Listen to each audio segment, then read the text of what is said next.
This is chapter 19 on viruses.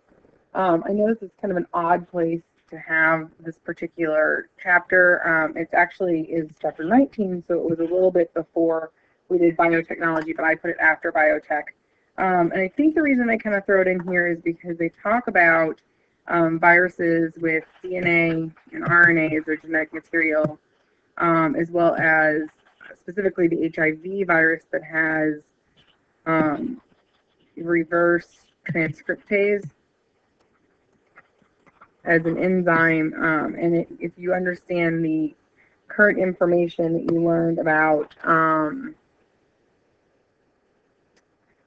DNA and RNA in the last few chapters, I guess it kind of makes sense to kind of go on to viruses here. In this particular chapter, we are only concerned with the virus itself. We're not concerned about the immune system and how we fight viruses. That will come later in the quarter. This particular one is just dealing with the virus itself. Now, it's important to make the distinction that viruses are not technically living. They do not contain all of the characteristics of living things. They only contain some of them, and so therefore they are not considered living. Probably the strongest of the characteristics of life that they contain is that they have genetic information and they can evolve. But other than that, they're not made of cells. They can't even live outside of a cell very long. They have to have the host cell to reproduce. They can live on surfaces and things like that, but they can't reproduce there. I guess that's a better way to put it than they can't live there. They can live there. They just can't reproduce there. They have to have the host cell to do that.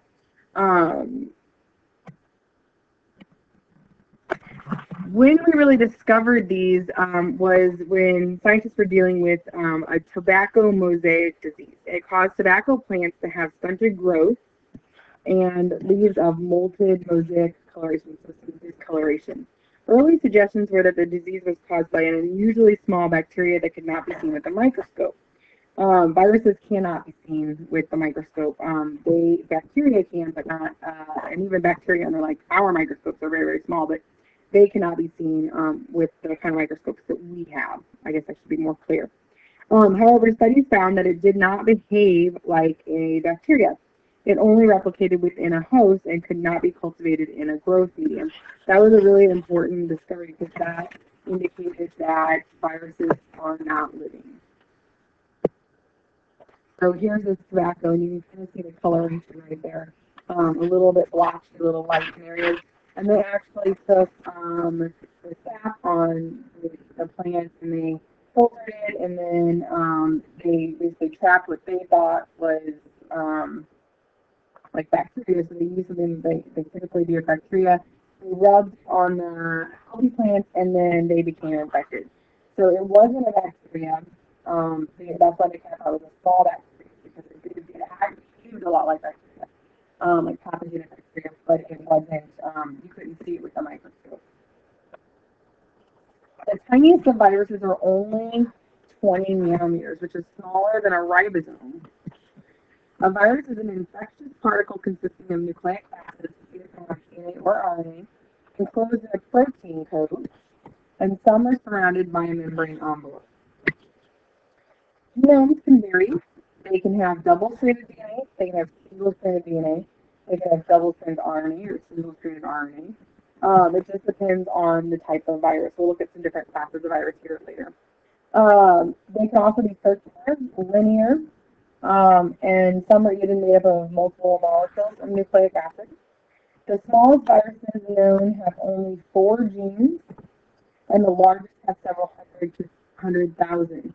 Kind of a comparison here, bacteria genomes typically about 200 to a few thousand genes. So they can have less genes or they can have more genes. The protein shell that encloses the virus is called a capsid. The capsid can be rod-shaped, polyhedral, or more complex than that. And it is built from proteins which can be the same type or different proteins.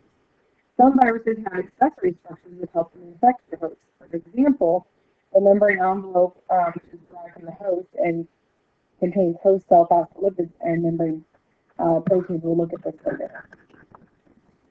So you can see a picture of that. Here are just some different types of virus structures. The tobacco mosaic virus, here, made up of RNA. Adenoviruses, made up of DNA. Influenza viruses, those are the ones that cause the flu, are made up of RNA in a capsid, and then they have a membrane envelope, that we talked about. And bacteriophages, which look a little bit different. They have kind of a tail end here. They have DNA inside of a head. They look a little different. They're kind of funny looking. Many of the most complex capsids are actually found among the bacteriophages. These are viruses that infect bacteria. Viruses lack metabolic enzymes and equipment for making proteins, so they can't make their own proteins. Okay, that's really important. Therefore, they can replicate only within the host cell. This is what makes them non-living. Each particular virus has a host range, a limited number of species that it can infect, which can be a wide range or it can be narrow. For example, measles can only infect humans, but West Nile can infect mosquitoes, birds, horses, and humans. And you can probably think of others, the swine flu, viruses tend to cross into like the pig communities and things like that.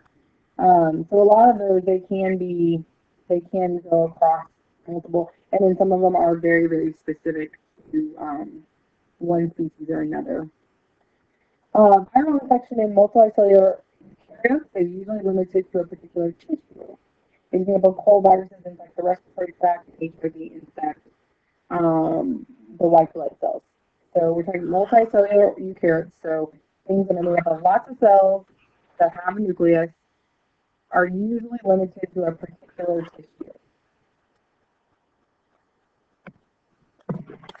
So let's talk a little bit about how viruses replicate. Since they can't do it on their own, they need a host cell. It begins when the virus binds to the host cell and makes its way inside. And that's going to vary depending on the cell. Once inside, the viral genome and the proteins reprogram the cell to copy the viral nucleic acid and manufacture the viral protein. So basically, the virus is tricking the cell into making its proteins together. Kind of sleazy, right? DNA viruses typically use DNA polymerase of the host cell to synthesize new genomes, while RNA viruses typically use RNA polymerase to do this. So they're tricking the host cell into doing the dirty work. Then the parts of the cell made from the viruses are spontaneously reassembled into new viruses.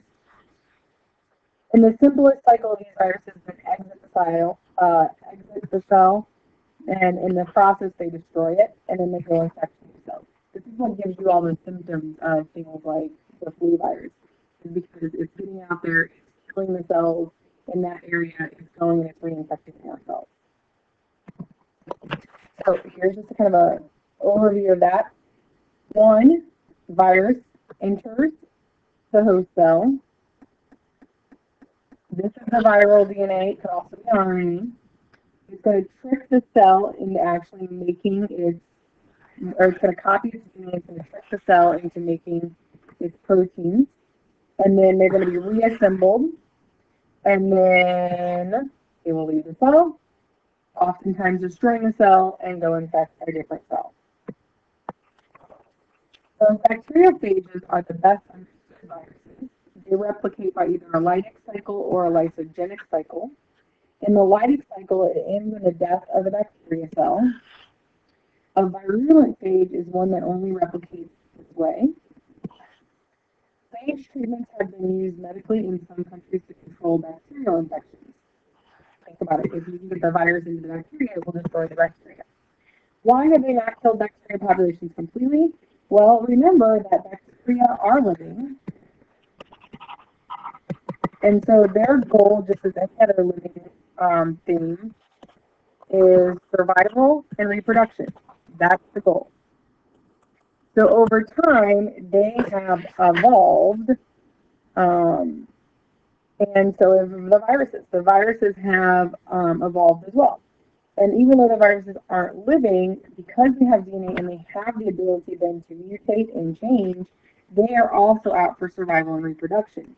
And so natural selection is going to favor those bacteria that no longer recognize the phage. The DNA of the phage is often identified as foreign and cut up by certain enzymes, and some will move on to the lysogenic cycle, which we'll talk about here in a little bit. But none of the bacterial populations are going to be completely killed, because even though the virus is going to mutate and change because its goal is survival, bacteria also have the goal of survival and reproduction. So they're going to, their genomes are going to be more able to, the ones that are going to survive are going to be more likely to, I'm trying to find the words here, more likely to survive anyway. They have a genome that's resistant, that's what I was looking for, to the particular virus, and then those genes that are resistant will be passed on to offspring. So that's natural selection we're learning about here, coming up very soon. So here is the lytic cycle. This is dealing with a bacterial phage that infects a bacteria. And so here the virus attaches, it enters its genetic material into that of the bacteria. It tricks the bacteria into assembling new viral genomes and the proteins. They're going to assemble themselves, they're going to break down of the cell, and in that process, they're going to kill the cell. The lysogenic cycle is a little different because it allows the replication of the virus without destroying the host. Some phages can alternate between the two cycles. When the DNA, viral DNA is incorporated into the host DNA, the viral DNA becomes known as a prophage, which allows it to continue reproducing without killing the host cell. So it actually incorporates its DNA into the DNA of the bacteria. Interestingly, some bacteria, Diphtheria, botulism, and scarlet fever, would actually not be so harmful to humans without the prophage genes that cause the toxins to be produced. These are illnesses that are caused in humans because of bacteria. Scarlet fever, if you don't know, this is actually scarlet fever is being struck with a rash. These are illnesses that are caused by bacteria, and the bacteria themselves are not so much what is harmful. It's the prophage genes that are in there that cause some kind of toxin to be produced, and that's what is so harmful. Interesting.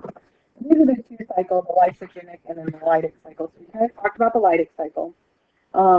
Injecting DNA in there, and then it's going to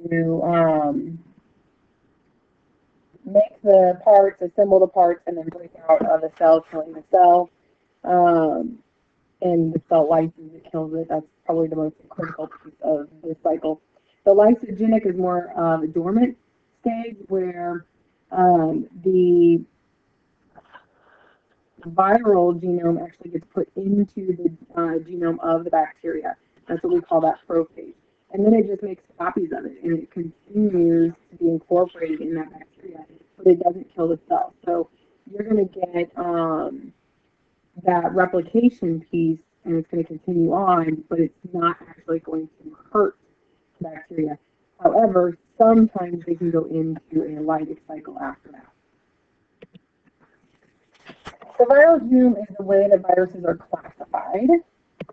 So look, this is the whole chart. It's table 19.1 in your textbook. This is it blown up a little bit. So remember we talked about how viruses could be double-stranded DNA, single-stranded DNA, could be double-stranded RNA, single-stranded RNA. This just classifies some of the viruses that are well-known into those categories. So adenoviruses are going to be respiratory viruses. Also, there's some tumor-causing viruses that could lead to cancer. If you have an upper respiratory infection, it was probably caused by an adenovirus at some point. Papillomavirus, papillomavirus virus. I cannot pronounce it very well. These are like why you get a pap smear. The cervical cancer screening, because this is HPV vaccine for papillomavirus that actually leads to or could lead to cervical cancer.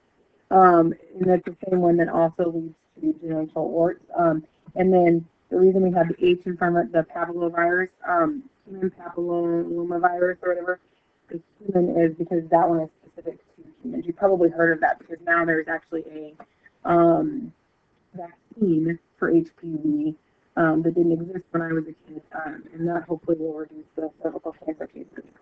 The herpes virus, probably familiar with that. Herpes simplex 1 and 2, that's going to give you the shores, genital, or cold sores. Chickenpox, and which is shingles, is basically chickenpox later in life. Those are from that same herpes virus. Pox virus, smallpox, cowpox, we don't really deal with those anymore, but those come from a whole class. All of these are going to be double-stranded DNA, and that's what the DS in front of the DNA stands for there. Single-stranded DNA, the parvovirus, if you've ever had a dog that had really, really loose smelly stools, that's a parvovirus. It's really gross. Reovirus, rotavirus, these are, you might have these little kids get them a lot. They get rotaviruses, or rotaviruses, which just cause like really bad diarrhea. You sometimes sneeze on in. Cholera tick fever, I don't know much about that, but apparently it's causing this virus. Single-stranded RNA, coronavirus, not really sure. Hepatitis A, some intestinal viruses, they may have a tummy ache or something. Rhinovirus is actually a picornavirus. Oh, the common cold is a rhinovirus. I know that one. But this is its class. It's in with another group of FA intestinal viruses. Coronavirus, severe acute respiratory syndrome, SARS, if you've ever heard of that. Yellow fever, West Nile, Hep C. These are all flaviviruses. And I apologize if I am not pronouncing these terms correctly. I don't deal with them very often. Togovirus, the rubella, equine encephalitis, that's swelling in the brain. Rubella is one that you probably had, the mumps, rubella, MMR vaccine that covers all of that, measles, mumps, and rubella. The template, ssRNA, another class, they're a template for the mRNA synthesis. This actually serves as NMR. It's a little bit different in their approach with the RNA. Ebola is a filovirus. That one's kind of been hot in the news. I don't know, influenza virus is that class, orthomyxovirus. Measles, mumps, these are paramoxovirus. And then the rabies is a rhabdovirus. That one's not fun to have. This is one we're going to talk more about here, a retrovirus, the human HIV virus.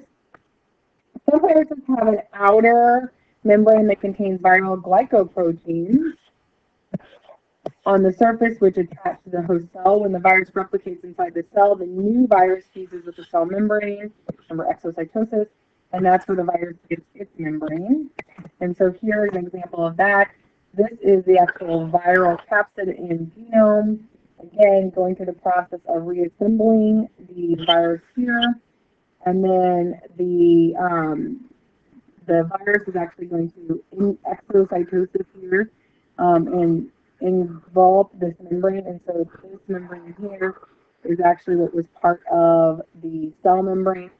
And it has these glycoproteins here on there, is recognizing. So this makes it a little easier to be recognized by the cell because when it attaches, it's recognizing that cell membrane is kind of itself.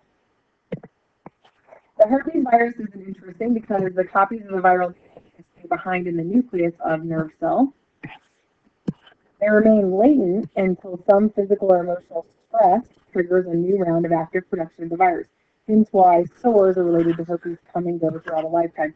And that occurs with with cold virus as well as the herpes simplex and genital herpes. Both of them have the virus forever, but it just lays dormant sometimes and then it becomes active at other times. And that's really important because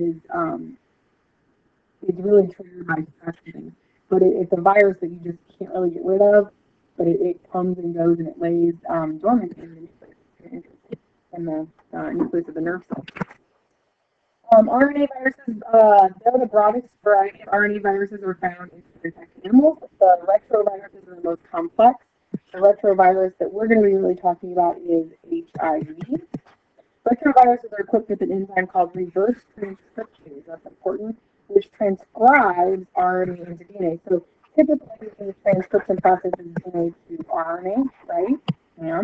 Well, if you are going the other way, that is reversing the transcription process, which its name. HIV is a retrovirus that causes the disease AIDS. Keep in mind that this is a virus and this is the disease. HIV contains two identical molecules of single-stranded RNA and two molecules of reverse transcriptase. So it's an RNA virus, but it also has reverse transcriptase, so it can go from RNA to. The diagram shows the replication of HIV. So here's your HIV virus. It also has the membrane capsid around here that we talked about in the last set of notes. It's actually from the cell membrane itself. So it's going to attach, recognized by the cell. Remember, this is going to infect your immune system, so it affects your white blood cells. The virus itself is going to get into the cell, and then using reverse transcriptase, it's going to go from RNA to building double-stranded DNA.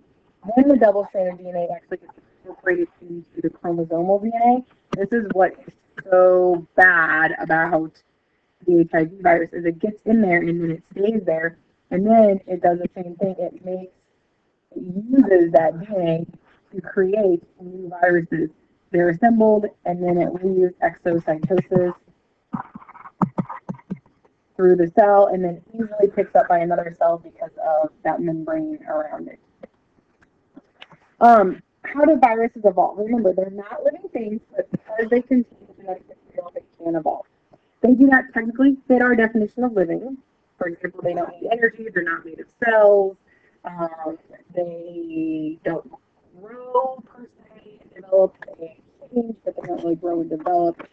However, they do evolve, like the cell does, because the viruses on cells to propagate it, that means make copies of it.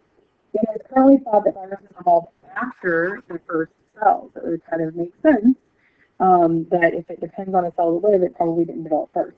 Most biologists favor the hypothesis that viruses originated from naked bits of cellular nucleic acid. So DNA and RNA were naked bits. That means naked means they didn't have any membrane around them, and they moved from one cell to another. Recent sequences of viral genomes have shown that many viruses share sequences similar to those of distantly related viruses. This may reflect the persistence of viral genes favored by natural selection during the early evolution of viruses and the eukaryotic cells that were their hosts. And that is all I have on viruses.